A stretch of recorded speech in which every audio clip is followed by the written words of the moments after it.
Choice Podcast Awards voting is up on the 31st of July, so go to podcastawards.com to nominate the following shows. Writers and Illustrators of the Future podcast in the categories of education and also storyteller drama. The Centralist in the category of politics and news. That's with show host Joe Montaldo. Science and Beyond in the category of science and medicine, also with show host Joe Montaldo. The Outer Realm in the category of society culture with show hosts Michelle DeRoche and Amelia Pisano. And the Pittsburgh Paranormal Chasing Prophecy in the category of religion and spirituality. There's another category that opened up for us recently, the People's Choice, so please select for this category as well. Go to podcastawards.com to vote for these 5 shows and any others you enjoy listening to. That's podcastawards.com. And remember, voting ends July 31st. So welcome to Chasing Prophecy Radio, where we discuss the unidentified, the unexplainable, paranormal, conspiracies, and much more. Starring your host and co-host, Jenny Nicasio, Sean Kelly, and Jason Sledgehammer and Petro. Brought to you by UPRN Network. Now for your host, Jenny Nicasio.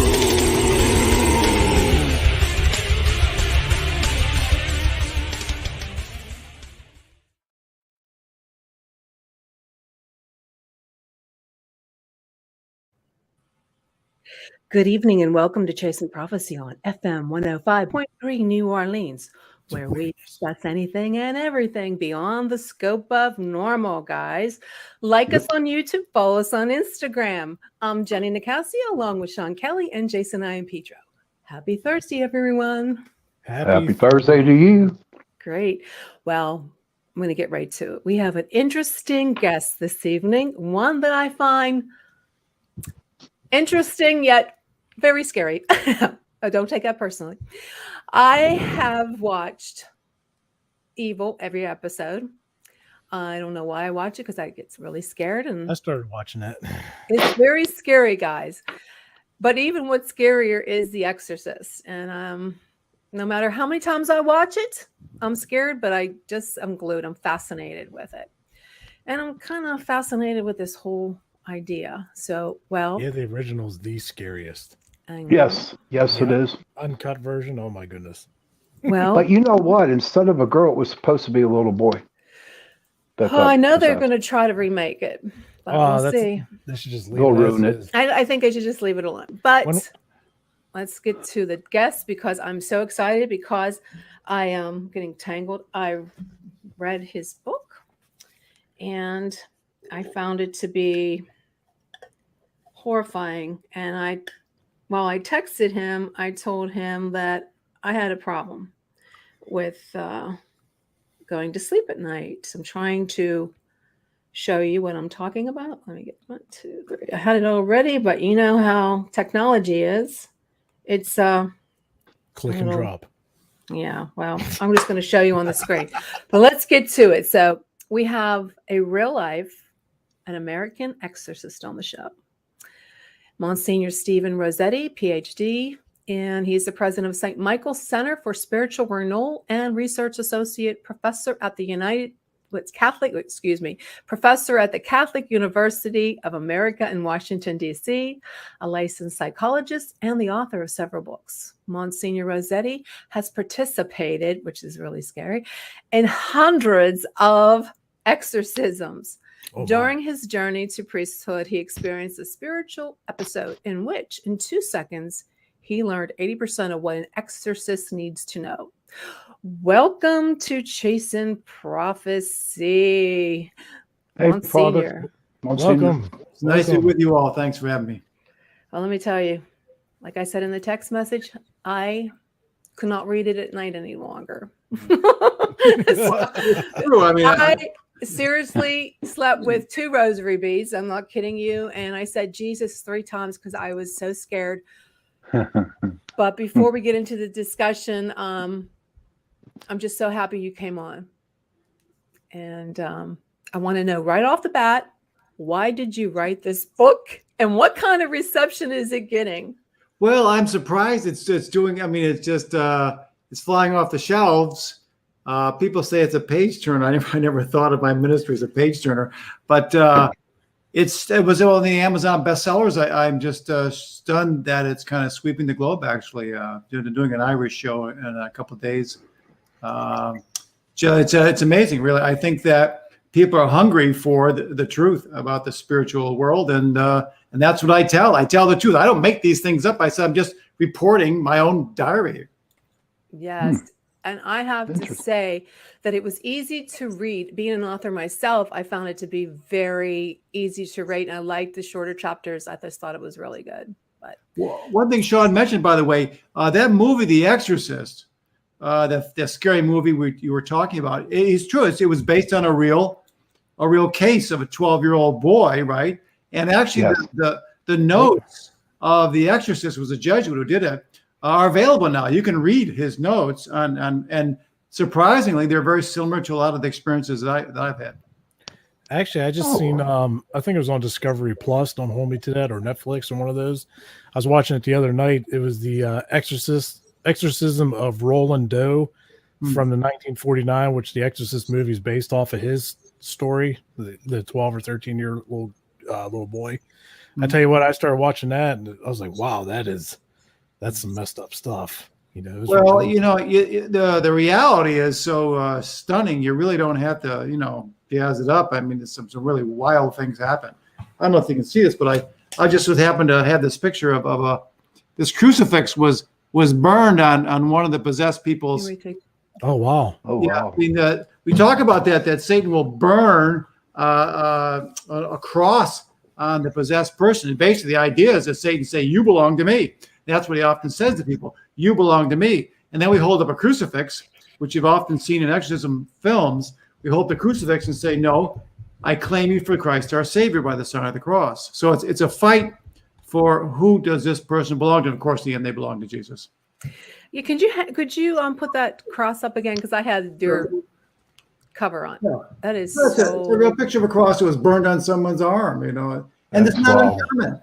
These sorts of things are not uncommon, and they appear, and then they might last for a few hours, and you think, oh my gosh, a burn like that would take weeks.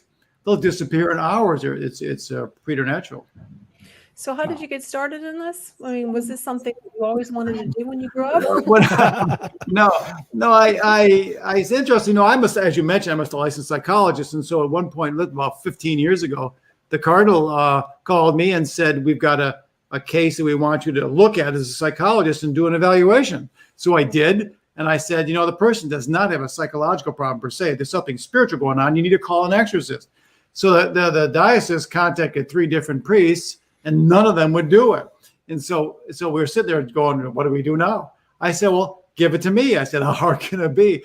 I figured, well, you just say the right, the demons leave, And that's kind of dumb. But it's a much more difficult and much more of a fight than a naive young priest would think. But that's how it started.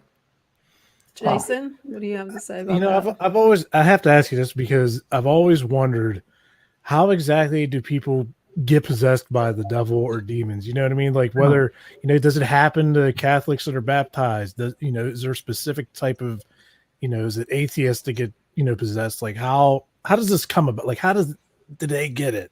I've always wondered that. There's all different ways. Sometimes it's their fault, sometimes it's not. But here's what I say. I've got a 3-pronged recipe for getting possessed, which I don't suggest you follow. One is stop practicing the faith. Practicing the faith is your primary means of protection. And so when someone comes to us who is possessed, we start, okay, you need to practice the Christian faith. Believe in Jesus, and he will be your shield and protector. Number 1. So stop practicing the faith. Number 2, start committing serious sins. When you commit serious sins, you create a vulnerability to evil. So the second thing we tell people to do who come to us is stop committing sins. And then third, start practicing the occult. Remember in the movie The Exorcist, that young lad was playing with a Ouija board for months. Right. So you start doing necromancy, witchcraft, Charlie, tarot cards, all these kind of occult stuff. It's an invitation to Satan, and eventually he'll answer the call. Wow. John? Man.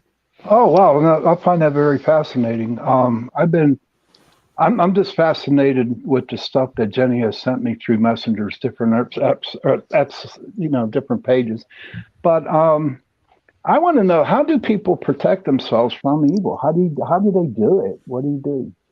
Well, for example, when we do an exorcism, we won't let anybody in the room unless they're protected. They're people of faith. They practice their faith. They're living holy lives as best you can. None of us are perfect, best we can. We pray. And then we say the protection prayers, that sort of thing. For example, this is interesting. Had a possessed person, and she had a very difficult time going into the home of a family that were practicing Christians and that had their house blessed by a priest. They had holy object in the house. The person just couldn't go into the house because demons hate anything holy. So how do we throw them out? How do we protect ourselves? We have holy things. We use holy water. We have crucifixes. We bless the house, and people pray. How many people do you got coming into the room with you when you do an exorcism?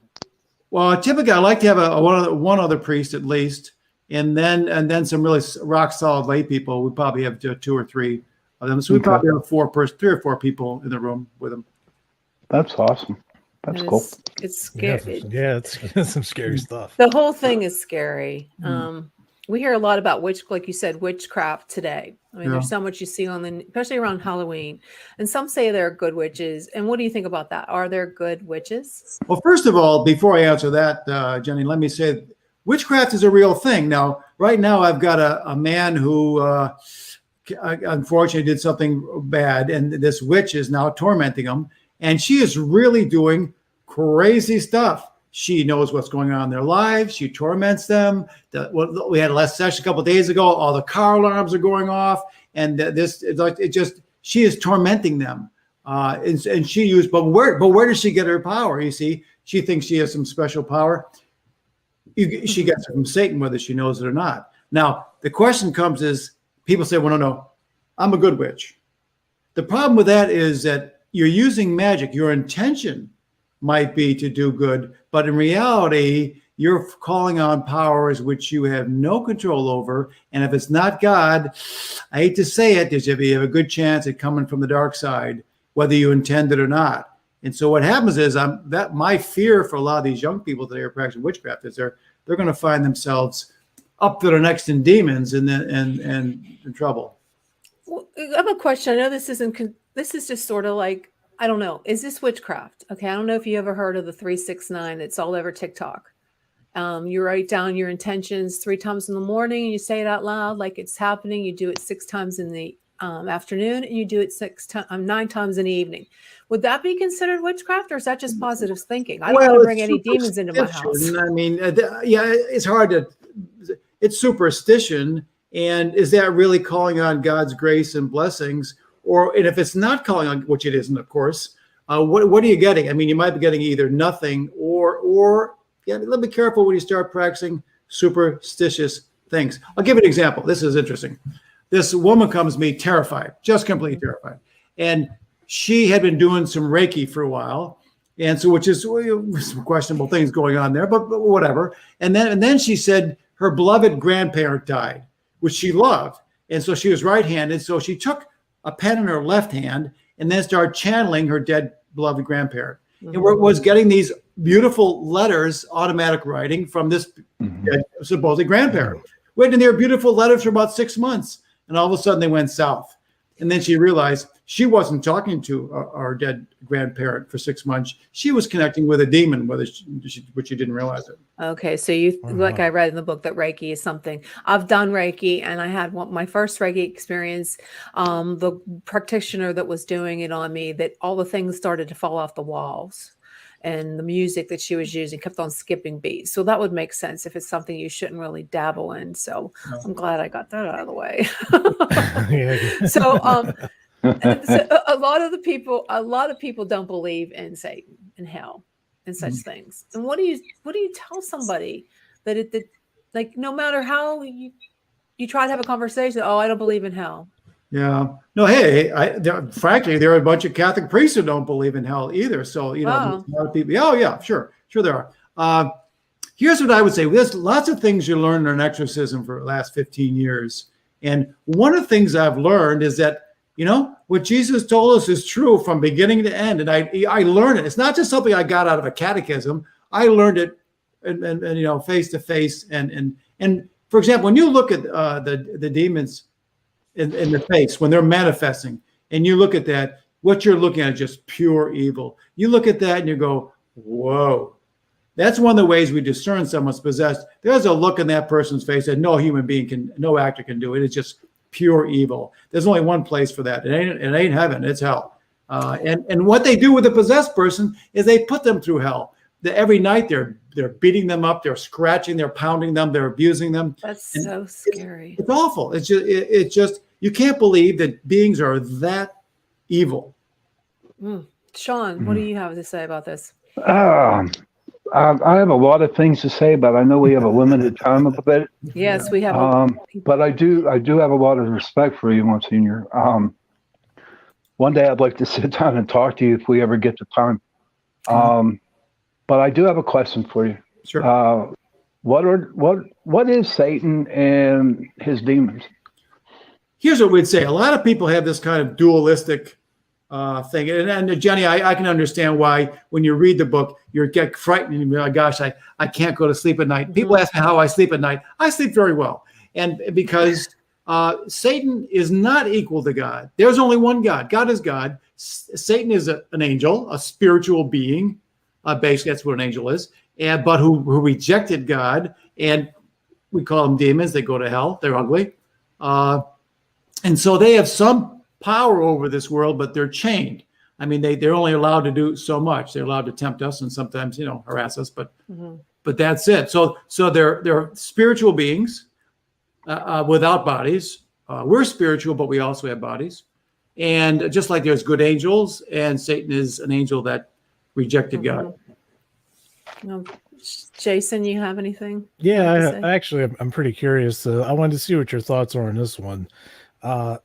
As paranormal investigators, do you think that, like, when we make communications with whoever it is or whatever we're trying to help the living with to get rid of, per se, do you think we're dealing with more demons, or is it possible to have like the residual, like, family members and stuff that are just seeking help to move on, kind of thing?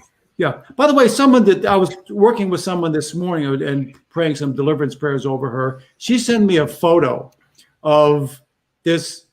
You couldn't see it, but when you took the photo, it showed up on the picture, and it was basically looked like a human figure with no face. And she said, my daughter took this picture. We all kind of went, whoa, we got freaked. Now, what was that? I would say this. I think most of these beings that we encounter in paranormal stuff probably are demons. Are there ghosts?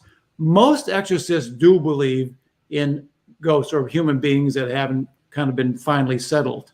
So, but I just want one caution is this: beware of making a good relationship with whoever this ghost is. Some people make friends with this ghost because sometimes they say they're ghosts, but they're really demons. So be careful. And Monsignor, we have a comment in the audience. One of the listeners wants to know, do you think that shadow people are demons? When I went to this, I'm a good Italian boy, right, from upstate New York. I mean, what do I know? So I don't do this stuff. I mean, when I grew up, we didn't have these kind of shows. I mean, we just didn't. So I didn't know anything. So one of the first big cases I had, the woman comes in and says, I've been seeing these, what she calls shadows people. She said they have dark coats. They have these hats. I can't see their faces. And they have no legs, and they're kind of floating outside my house. And I said, well, what do I do with that? And so she kept seeing them. And then she started having these unexplained scratches and cuts and bruises. And then she started having what we call occult knowledge. She started knowing things she shouldn't know. And then we found out she was possessed. So what that told me is that a lot of that stuff, when people say, I see shadow figures, they're really seeing demons.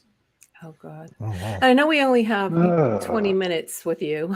I would like to have the whole 54 minutes, but I just want to ask you something that's been tormenting me while I read your book. One of the things is Why does God allow them to torment and tempt us? And why, if God loved us, I know this is probably something you can't answer.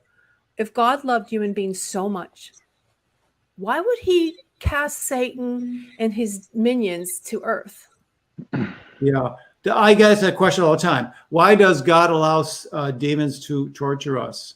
And although he tempts everyone, there are a few people that he physically actually attacks. Not too many, though.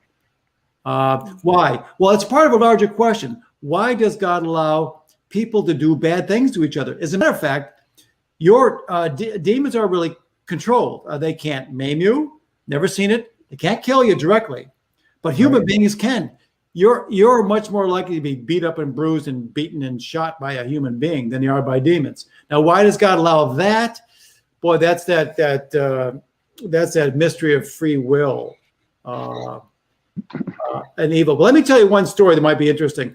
I was interacting with some demons, and I looked at one of them. I said, "Did you make a bad decision rejecting God?" And they said, "Yes." I said, "Are you suffering because of it?" "Yes." I said, "Would you change your mind if you could?" And they said, "No." Oh, wow. Ooh. Yeah, that blew me away. That's the mystery of evil. That's why they're in hell, because they don't want to be in heaven. Oh, that's crazy. Are you sure we can't have you for a little bit more? It's just 21 minutes. Yeah, this is good. Can we have one more question before we have to let you go? Sure. Okay. Go ahead, Jason, John. Oh, I just drew a blank. Okay. John. All right. This is real quick. I don't know. I was studying the Bible and stuff like that. And now tell me if I'm wrong, that Michael, when he was kicked out of heaven, sent down to hell, was he sent down there to keep an eye on Satan, who was already in there? Well, Michael wasn't kicked out of heaven. I mean, Not Michael. I'm sorry, Lucifer. Lucifer. My bad. Wait, what was he? And what was the question? What happened to Lucifer? Yeah, when he got kicked out of heaven, I heard this on shows that he got kicked out of heaven to keep an eye on Satan, so he really doesn't run amok. Is that true? Is there any truth to that? Well, most people believe that Lucifer and Satan are actually the same being, that Lucifer was his name in heaven, and then he became Satan or the devil. I mean, there's some people who disagree with that, but that's what I think. And I actually asked all the demons that. And basically, the old thing was, I'd rather reign in hell than serve in heaven. He wants to be God. He wants people to worship him. That's what he tried to get Jesus to do. He said, "If you fall down and worship me, and I'll give you the world." And Jesus said, "Nothing to it." So Satan doesn't want to be with God. He wants to rule in hell, and that's what he's doing. Okay. Thank you. Great. Thank you very much. Listen, God bless you all. And just remember, Jenny, you get nervous, get frightened, just trust in Jesus. He'll take care of you. Oh, that's what I've been doing. I'm trusting in him 100%. Thank you so much for joining us tonight. I really appreciate it. You have a wonderful God bless you all. evening. Bye-bye. God bless you too. Thank you. Woo. Wow. Oh my. Well, to answer Julie's question, Judy, I'm not sure how you pronounce that. I read the book, and to answer that, yes. Tarot cards, you're opening yourself up. Anything that tarot cards, witchcraft, Ouija boards, seance, talking to mediums, all this opens up, that door. Like something has to open.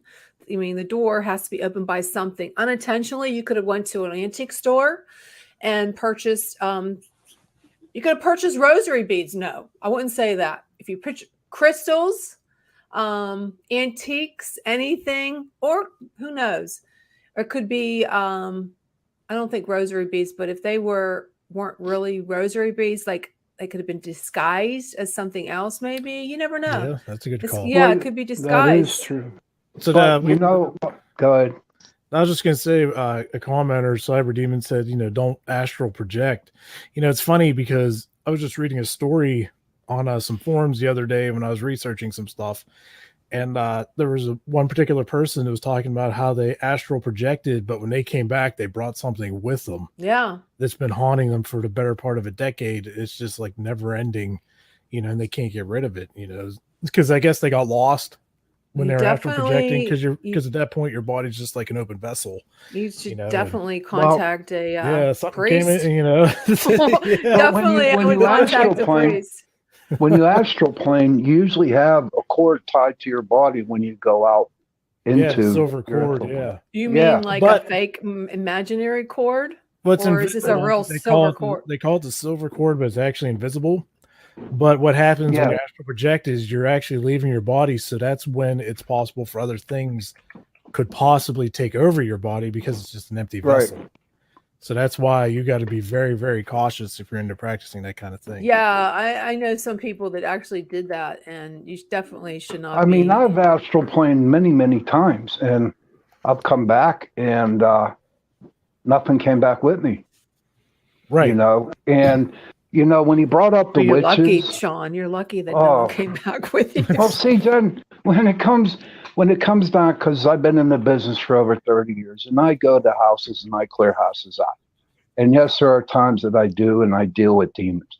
But what helps me the most is that I have faith in God. All right? You have to. I have faith. I have faith in my guardian angels. I know when that we talk about this stuff, I have this sitting right next to me because But it's not like I sit down and say 3 Hail Marys, Our Fathers, and Glory no, be. you don't. I just go in and do what I got to do, but I know that I am protected. I'm going to bring up the witches part. Okay, I know a lot of witches that are good witches. Okay, and if they would have heard him say that, I was going to get an earful from them. You know what I mean? Because they are good. All right, it's not so much that to me. They're into like the paganism, which only paganism is not. But what I'm saying, that's what if you look at the general rule of witches, they believe in goddesses. They believe in the earth. Well, that's false gods, Sean. You got to. They're not. If you believe in heaven and hell and angels in heaven, but to them, some of them have a problem with dealing with God. They have a problem. They do not feel comfortable. And I do not feel comfortable going into the church, Jen. Okay. I had bad experiences, and I was all the way in the masses. I went to Catholic church for school for 12 years, and I did not like it because they teach something different, so. But on his side of the story, though, okay, so we got two sides. There's two sides to every story. I think that's what we're debating right now. Okay, so we got, Sean, you're talking about, there's witches, yes, they're good people. I understand that, they're into, their witchcraft and stuff, and that's great. That's to each their own. But if you look at what the Exorcist is saying is, we're just people. So we really don't know what we're dabbling into on the other side, but in the majority of the cases, to get certain power is coming from something from the dark side because they're more willing to give it to you. So that way you're like, I'm doing good, because what is Satan going to do? He's going to be that nice little rose petal, and he's going to be real nice to lure you in. And then when you least expect it, exactly. That's exactly what the Antichrist is going to do. He's going to be attractive. So that's what I see. Right. That's the two sides of the story I see. You got the good people, they're witches, believe they're doing good, whatever. But then on his side, from the religious standpoint, they're getting their power and everything that they're getting from, it would be none other than more than likely the dark side. I can understand where the Monsignors come. And trust me, I have a lot of respect for that man. Okay. I really do. It's not like I'm not like debating him or nothing like that. But I know in my own personal life what I have dealt with. And when I go out and clear houses, and I do fight demons, Jen, I really do. Jason will tell you. I've seen you get the boxing gloves on. You're like, yeah. And it's like, honest to God, Jen, it's something different. And for me, and I know that I'm safe. And I know that some of my witchy friends, okay, they're good people, so to come out and say that people want the witches I know don't grasp for power. They don't, what I mean? They just enjoy what. Well, you're talking more like a Wiccan than a real witch. They suck the blood of babies. But you got to see it from his standpoint. He's a very religious. Monsignor. He's very religious. He's an exorcist, right? So he's on that side of the spectrum, and you can't debate it. But I'm just pointing out what. Right. You're not talking about sadist witches that believe in Satan is giving them power, beauty, wealth. You're talking No, about a God, Wiccan no. who believe the nature and the trees, and they worship the stars and the moon. Other Right, than they're not worshiping the devil and having sacrifices every Wiccans. Sunday at high tide. You know what I'm saying? Right. Now, they're Wiccans, but and they'll say that's their religion, but they will come out and say, I'm a witch. And I'm cool with that. As you know, But some of them here's the just way do that to be cool. here's the way I look at it. Oh wow. Wow. No, honestly. No. What I have been dealing with, you know, in our motto, okay, in PPS is that I will respect what you all believe if it makes you happy, if it gets you closer and getting into something good. And then if you respect what we believe in, then I will respect what you believe in. But do not push your stuff on me. Yeah. Right. That's the best way to go. You know, it's, yeah. You know, that's why, like, you know, parties or whatever, it's like no religion talk, no politics, because, you know, you respect, you know, I respect what you believe, you respect what I believe, but let's not discuss and try to push it on each other. This show isn't about religion. It's about being an exorcist and fighting the devil's minions. Mm-hmm. It's not about Catholic or Wiccan or Judaism or But Muslim. the Exorcist plays parts in all that, if you look at it as a whole. Good and evil. Yeah. And it's just not opening yourself up to doors like astral projection, doing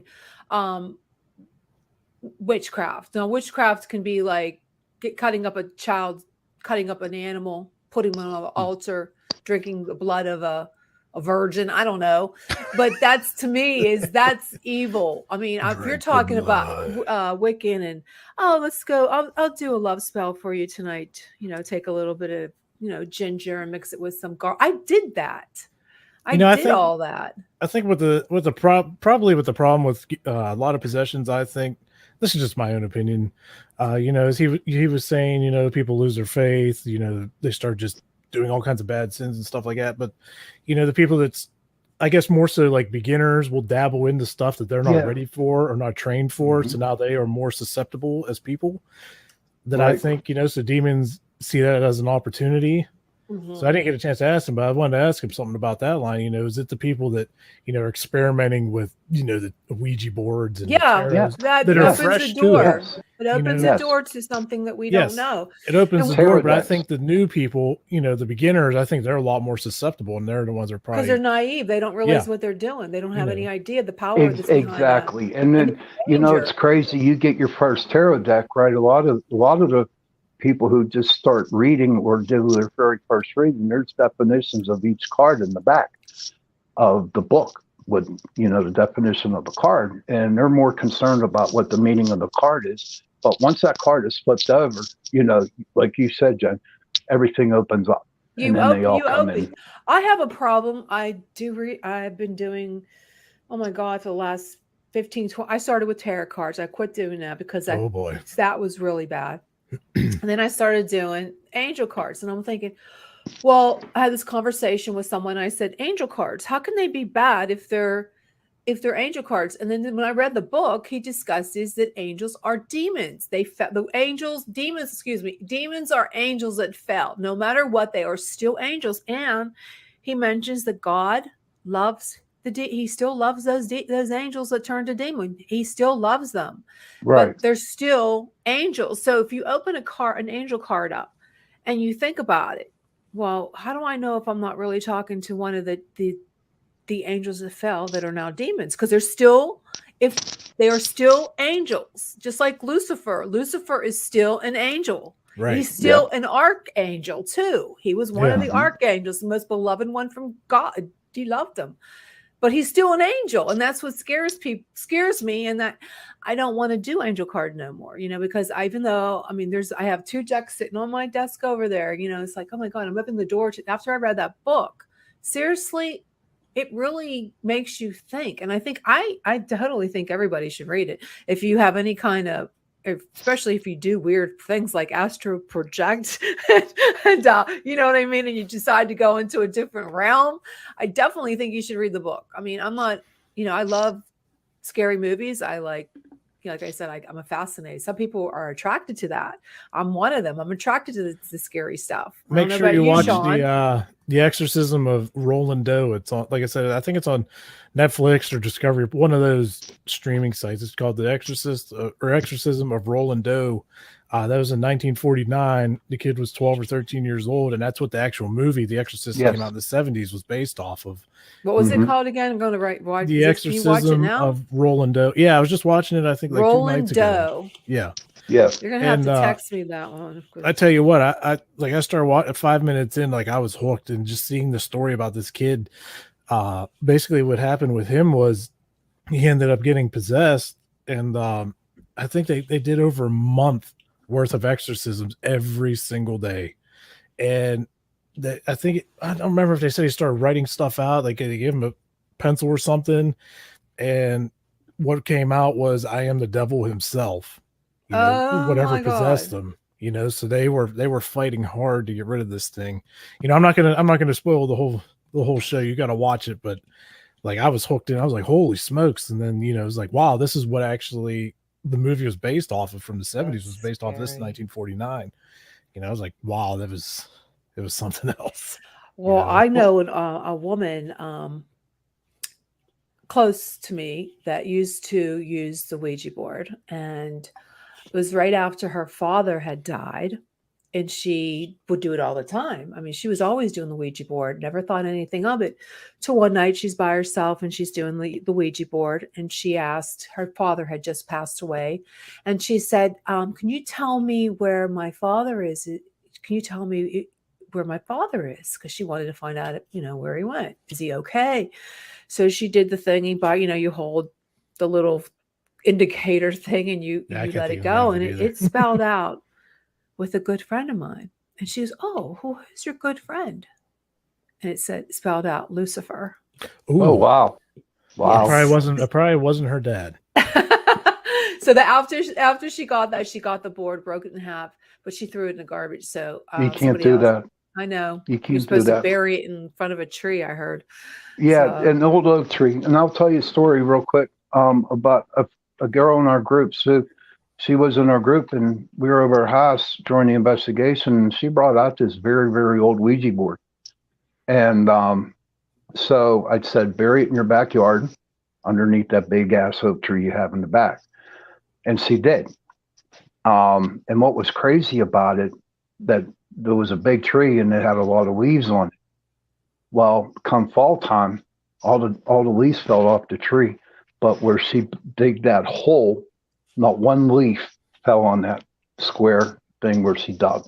That, and it snowed one time, and there was snow all around that box or the hole that she dug. There was not one thing of snow on that square box that they dug. So yeah, I mean, they're bad. Well, a lot of the places we go to, Jason, how many times the first question out of our mouths is, did you play with the Ouija board? As soon as you hear yes, we're like, oh no.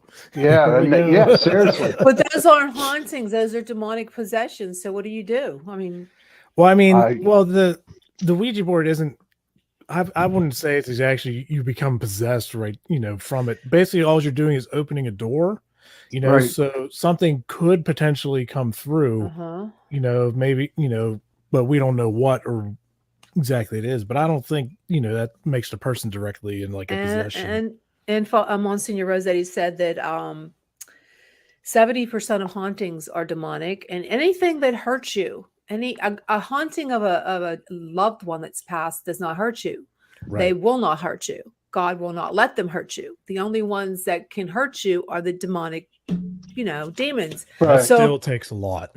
Yeah. So if you're ever in a haunting and they hurt you, they knock you over, they burn you. If the person in the house is getting burns on their bodies, especially an upside down cross or a cross that's burnt on their body, that is no ghost. That is a demon, buddy. You better get an exorcism. Yeah. But you know what? Whenever we go to a house that I know or that might have demon activity, I do not let my people in that house. Well, good. I'm glad. I mean, it's just that I won't let that, because my number one thing for me is the safety of Jason and my group.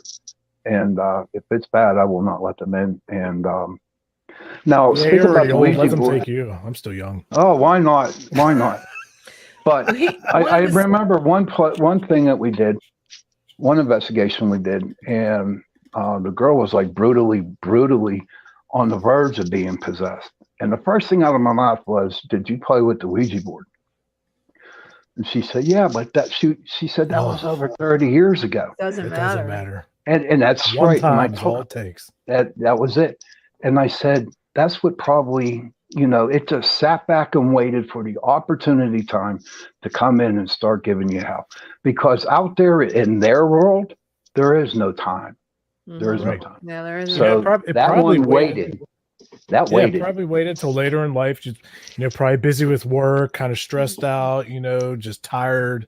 And Yeah. then that's the prime opportunity where they're just like, "Oh, my turn." Exactly. They just Yep. grab What I found really interesting in what he said is that a demon, like he said, God asked them. What if God said you could be converted, and they would not? They said no, they don't want to be converted, and they couldn't. He said they can't be converted, even if they wanted. They don't like being a demon, but they wouldn't change it, and that's what kind of freaked me out. You know what? If you think about it, okay, do you think that they wouldn't want to get converted because, as being on the dark side, they're free reign to do whatever they want, attack whoever they want, just do right there, brother. Just pure evil if they want to. They're not allowed to kill, though. God won't let. He said Right. that God won't let them kill you, but they'll torment you, and they don't like hell for the fact that the other demons, they pick on each other. Here's my theory about hell. We're living in hell. I know when I die, I'm going to a better place. I know that's the way I think. I'm not sure if this is. I think this is. It could be purgatory if you believe in that. And another thing about purgatory, I had a priest in my group when I first started, and I asked him about purgatory, and he said it don't exist. The reason why everyone who went to Catholic school or CCD was taught about purgatory was that Catholic religion was trying to push into saying, well, if you commit a sin, you're going to go into purgatory. And when I talked to this priest, right, and I was taught the same thing until that priest was in my group. And he just simply said straight up, there is no purgatory. Well, you have to be careful. Cyber David said we are in purgatory. You have to be careful what some priests are, because according to Taylor Marshall, he was an I believe, an Episcopal priest. And he says that the Catholic Church was infiltrated. I have his book too, by the devil. So you have to be careful, because some of these priests aren't really who they say they are. They're working for the other team. So, and we know that from all the scandals. Look at all that shit going on. What, 400 some priests are involved with a couple years ago, like that. Yeah. Well, you here think in of Pittsburgh. Was it 300? Was it 300? It was like 4 something, I think. Okay, something altogether. If you believe in Christ, Jesus Christ, what is the most horrible thing you could do to him? If you were the devil, what could you do that would be so horrible and insulting to him and humiliating? Is to take one of your own, a priest who works for the God's house, and to convert them into some psycho perverted pedophile. And that's exactly what happened. The devil infiltrated the Catholic Church, and I believe it's still there. Some people think that the Pope is not who he says he is. So you have to. They want to get rid of Latin Mass, and that was like the number one Mass. Oh my God! Years, I know years. that. And what does the devil hate more than anything? Latin. He hates Latin, especially prayers in Latin. He hates it. Then why if you want to get mad at a demon, say some Latin. Why are they always speaking Latin then, if they hate it so much? Demons? I don't know. Why don't they speak in? Here's my thing. Anytime you hear like a lot of recordings and stuff, a lot of it's in different language, mostly Latin. Why aren't they just Well, because Screaming that's why mostly they're in doing English. it, because you know for sure it's a demon. Because if it like is Joe down the street guy says, "Oh, I'm possessed," well, how do you know for sure he's possessed? Because the only way you'll be able to tell is if he knows things that no one else knows. Is he says languages that there's no way he could have learned them overnight. So you know that's definitely a demon. So Yeah, and another thing is, if you smell that sulfur smell, that oh is yeah, true. I You have to believe pour is the bleach true. down your sulfur drains smell. if you have that happen. So, I mean, there was some houses that I went. This was before you started, Jason. Went to some houses, but the sulfur was so nasty. It was sick. You couldn't stay in the room. Oh It my was God. that stinky. Let's just. But this is a good show. I'm enjoying this. Well, I'm glad you are because we don't have too much time left. I see that. But since we only have little bit time left, I want to there's two things I want to say. One, my little paranormal tree, Rocky the Rockefeller Christmas tree, he's magical. Okay, he's always possessed by demons. No, it's going to be free starting tomorrow for 5 days. I just want to throw that out to you. It's about a little Christmas tree that thinks he's going to be the big Rockefeller tree. And we have some fantastic news. So I want to start talking and plugging. Sean, go ahead and you tell. Do you like this? Oh, okay. Okay. Here's the big news. So with all you wonderful viewers out there watching our show, Listeners. we have average listeners, viewers, if they're watching on whatever. Come on, spill the beans already. Come on, dude. Let me talk. Hurry up. It'll be next week by the time you're done. All right. We are moving to a new day, which would be Tuesday, and we got prime time. So our new time day is Tuesday, and our show will be on 9 to 11, and that Eastern. would be 8 to 10 Central. 9 Starting to 11 August 10th. Eastern. August 10th. Same goofy people. You love Same us. topic. We want you to come and listen to us. Seriously. I mean, our show rocks. All right. We might be crazy and, a little loony, but you know what? We have Three good Stooges guests. now on Tuesdays. Yeah. Three Stooges. We should make that. Three Stooges Larry now and on Curly Tuesdays. Yeah. So that's some great news. So we're going to Yes, try to it do is. it the same format. Maybe just for the first hour, have our guests. If we're deep in conversation, we'll just keep going. And if we're not, we'll just get them out of there. And we'll just do like what we're doing now. We'll just have some topics. Don't forget. Go ahead. Don't forget to tell them about our getting sponsorship for the show. Yes, we're going to be sponsored by Carnation, and we are up for a People's Choice Award. So people, please vote for us. There's a link on all our Facebook pages and the UFO Paranormal page. There's a link, I believe. You just go to the People's Choice Podcast Awards, and you can. There's 2 categories, isn't there, Jason? There's overall. Yeah, it's like overall, and religion for us. We're under religion, and spirituality, because there isn't one for paranormal. So be sure to find us under the spiritual and religion section. Yeah, that's where we're at. So I wish they would have a. I don't even think the SoundCloud has a category for paranormal. I never saw it. So in Spotify, I believe it's just religion and spirituality. But getting back to exorcisms in our last few, what is that, 5 minutes, 6 minutes, Sean? I can't tell like time. 6, yep. I always had a problem telling time when I was a kid, and I used to be made fun of because I didn't know how to tell time because with my dyslexia. So, but I did the moon thing too. I still had the moon rituals, and that's apparently not. I don't know if you're allowed. I don't think. It's not like Does it work for you? Does it work for you? Well, in my head, it did. I still love the moon. I mean, but I used to do like new moon rituals where I'd sit out with my crystals, and I would sit with my big, beautiful crystal like we showed last week. I do believe I have tons of these, and apparently you're not supposed to because it could conjure up something. I guess I don't know, according to Msgr, but. I know. Go ahead. Okay. No, I'm not going to give up everything that makes me feel. That's just like you. That's like just like you if you want to do get a you. flu shot or No, a I know COVID that, vaccine. but I don't want you to do what makes you happy. I don't want you to quit what's making you happy. Oh no! And I know the charging of the crystal.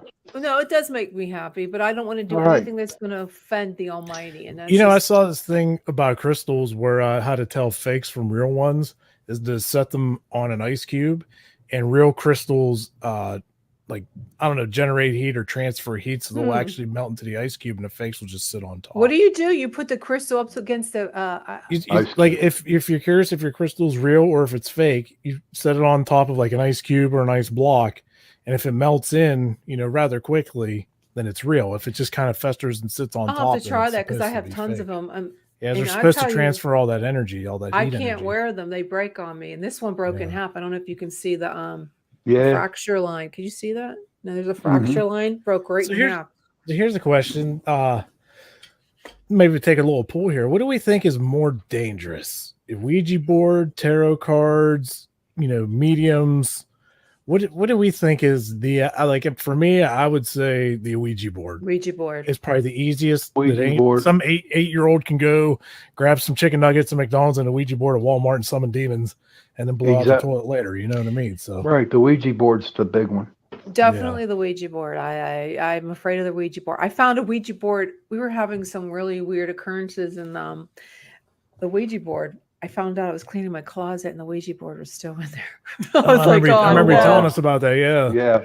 And we're like, no wonder stuff's happening in your room there.